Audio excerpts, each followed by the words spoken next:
بات یہ ہے کہ القادر ٹرسٹ کیس کی سماعت جو ہے وہ گزشتہ روز تھی، جس میں کیا سماعت ہوئی آپ کے سامنے یہ ہے کہ ہم نے بریت کی استدعا کی ہوئی تھی، اس بریت کی استدعا کو منظور نہیں کیا گیا، یہ درخواست جو ہماری خارج کر دی گئی۔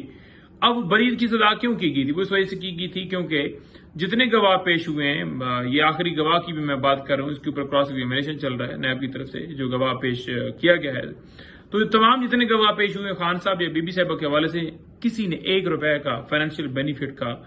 جو ہے وہ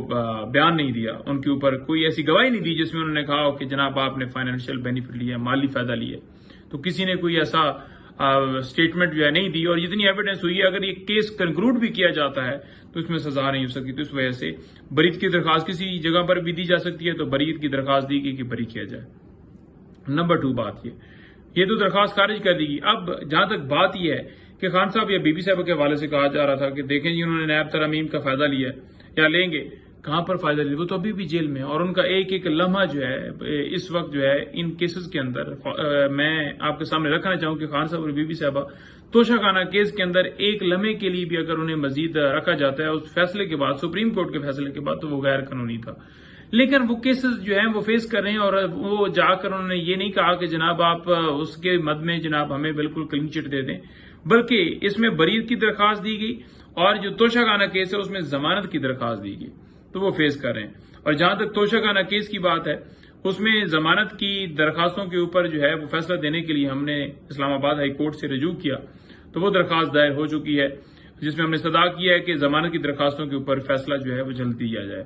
اچھا، اس میں بھی ہم نے گزشتہ جو سماعت تھی اس میں یہی عدالت سے استدعا کی کہ ضمانت کی درخواستوں کے اوپر فیصلہ دیا جائے، اور دوسری طرف نیب کے جو پراسیکیوٹر پیش ہوئے تھے انہوں نے کیا کہا؟ انہوں نے کہا کہ جناب ہم جو ہے وہ سپریم کورٹ کا جو فیصلہ ہے اس کی روشنی کے اندر جو ہے یہ کیس چل نہیں سکتا، کیونکہ اس کیس میں مالیت جو ہے وہ 3 کروڑ 20 لاکھ کی ہے، تو وہ 50 کروڑ سے نیچے آتا ہے، تو لہٰذا یہ کیس چل نہیں سکتا، یہاں پر چل نہیں سکتا، اس کو اور جگہ پر ٹرانسفر کیجیے۔ انہوں نے یہ نہیں کہا کہ یہ چل نہیں سکتا تو ختم کیا جائے، تو ان کی استدعا یہ تھی، اور ہم نے کہا کہ ہماری بلز ڈیسائیڈ کی جائے، ہم نے اس کو نہیں اس کے اوپر جو ہے وہ پش کیا۔ تو یہ ہوتا ہے لیڈر، اور دوسری طرف آپ دیکھ لیں کہ جیسے گیدڑ جو ہیں وہ کس طرح ڈیلیں کر کے لندن بھاگے، کس طرح انہوں نے سارا کچھ کیا، وہ آپ کے سامنے۔ اچھا، جہاں تک ملٹری ٹرائل کی بات ہے، وہ میں آپ کے سامنے رکھنا چاہوں کہ ملٹری ٹرائل جو ہے وہ اس کے حوالے سے جو باتیں کی جا رہی تھی کہ خان صاحب کی کسٹڈی جو ہے وہ ہینڈ اوور کی جائے گی، تو اس کے لیے پاکستان تحریک انصاف کی لیگل ٹیم جو ہے وہ کچھ کر نہیں رہی، تو ہم نے اسلام آباد ہائی کورٹ سے رجوع کیا تھا، وہاں پر آج سماعت ہوئی ہے، عدالت نے سوموار تک جو ہے وہ جواب جو ہے وہ طلب کر لیا ہے کہ آپ آ کر بتائیں کہ کیا آپ کا کوئی آپ نے پلان بنایا ہوا ہے یا مزید کوئی ارادہ رکھتے ہیں، کیونکہ یہاں پر آ کر اسٹیٹمنٹ دے دیں کہ ہمارا ارادہ نہیں، کل پھر ایسا کر لیں کہ لے کر آ جائیں جی کہ ہم لے کر جانا چاہتے ہیں، تو وہ جو ہے جا کر ساری گورنمنٹ سے تفصیلات لے کر جو ان کے لا آفیسرز ہیں وہ آ کر اپنی جو ہے وہ تفصیلات جو ہیں وہاں پر دیں گے۔ اچھا، چوتھی بات یہ ہے کہ اچھا میں اس میں یہ کہہ دوں کہ سویلین کا ملٹری ٹرائل جو ہے آئین کے مطابق بھی نہیں ہو سکتا، اور اس میں قاضی فیصل صاحب کہہ چکے ہیں کہ آئینی ترمیم بھی کر لی جائے تب بھی سویلین کا ملٹری ٹرائل نہیں ہو سکتا، لیکن یہاں پر آپ کو پتا ہے کہ 88 لوگ اس وقت بھی ملٹری کسٹڈی کے اندر ہیں اور ان کا ٹرائل کنکلوڈ کیا جا چکا ہے، تو یہ بالکل غیر قانونی ہے، اور 1 سال سے ریمانڈ کے اوپر ان کے اوپر تشدد کیا گیا، سارا کچھ کیا جا رہا ہے، ٹارچر کیا جا رہا ہے، کوئی ان کو فیئر ہو سکتا ہے کسی کی سزا ہی نہ بنتی، ہو سکتا ہے کسی کی سزا 10 دن ہو، لیکن وہ 1 سال سے بلکہ 1 سال سے تو اب اوپر ہو چکا ہے ٹائم، وہ اس وقت بھی فزیکل ریمانڈ کے اوپر ہے۔ اچھا، اس کے آگے میں بڑھوں تو جہاں تک بات ہے فزیکل ریمانڈ کی، جو ہمارے مختلف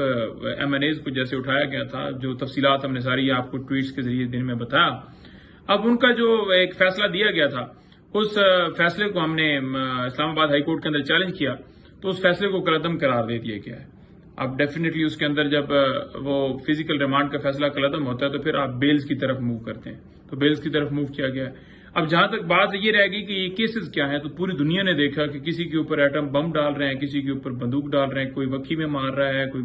پولیس سے چھین رہا ہے، لیکن کوئی ان کے پاس ایویڈنس نہیں ہے۔ صرف ان کو تکلیف یہ ہے کہ جلسہ اتنا کامیاب کیوں ہو گیا اور ان کے اوپر پریشر ڈالا جائے تاکہ یہ مومنٹم جو بن گیا اسے توڑا جائے۔ لیکن آپ کو پتا ہے کہ کپتان کے ٹائگرز جالج ہیں، اور دیوانے اس ملک کو چاہنے والے جو ہیں وہ ان کے حوصلے اس تمام اوچھے ہتھ کنڈوں سے پست نہیں ہو سکتے۔ اور آخر میں یہ کہوں گا کہ عمر سلطان، ہم آپ کو پتہ ہے کہ خان صاحب کے ساتھ ساتھی تھے، بڑا انہوں نے وقت دیا، بڑا ٹائم دیا، اور ان کو جس طرح سے پہلے آپ کو یاد ہوگا کہ 18 مارچ جوڈیشل کمپلیکس ان کے اوپر حملہ ہوا تھا، میں اس وقت ساتھ تھا، پکڑا تھا ان کو اور بڑے مارا تھا اور بڑا مشکل سے ہم نے چھڑوایا تھا، زخمی بھی ہو گئے تھے اس دن. تو وہ ان کو اٹھا لیا گیا، ان کی بازیابی کے لیے اسلام آباد ہائی کورٹ میں رجوع کیا گیا. لیکن آپ کو پتہ ہی ہے کہ یہاں پر عدالتیں جو ہیں وہ بے بس ہیں، وہ کہتی رہتی ہیں کہ پیش کریں وہ حکومت سے رپورٹ. پھر بھی چلو اسلام آباد ہائی کورٹ میں ججز جو ہیں وہ سخت آرڈر کرتے ہیں اور پھر کہیں نہ کہیں برآمد کر دیے جاتے ہیں. لیکن ایسا کیوں کیا جا رہا ہے؟ ابھی تک برآمد نہیں کیا گیا اور کافی دن ہو گئے ہیں ان کو غائب کیا ہوا ہے، کسی کورٹ آف لاء کے اندر پیش نہیں کیا گیا. قانون یہ ہے کہ اگر آپ کسی کو اٹھاتے ہیں تو 24 گھنٹوں کے اندر متعلقہ کورٹ میں پیش کرنا ہوتا ہے. لیکن آپ کو پتہ ہے نہ یہاں پر قانون ہے، نہ آئین ہے، آئین کی دھجیاں اڑائی جا رہی ہیں اور شہریوں کے ساتھ یہ سلوک کیا جا رہا ہے، پاکستان کی شہریوں کے ساتھ، یہ محب وطن پاکستانیوں کے ساتھ یہ سلوک کیا جا رہا ہے تاکہ وہ عمران خان کا ساتھ چھوڑے، اپنے موقف سے پیچھے ہٹیں اور بالکل جو ہے وہ کہیں کہ جناب آپ زندہ باد، آپ زندہ باد. تو ایسا ممکن نہیں ہے. آپ کسی کے دل میں اگر جگہ بنانی ہے تو محبت سے بناتے ہیں، زبردستی ڈنڈے کے زور پر محبت نہیں بنتی. بہت شکریہ.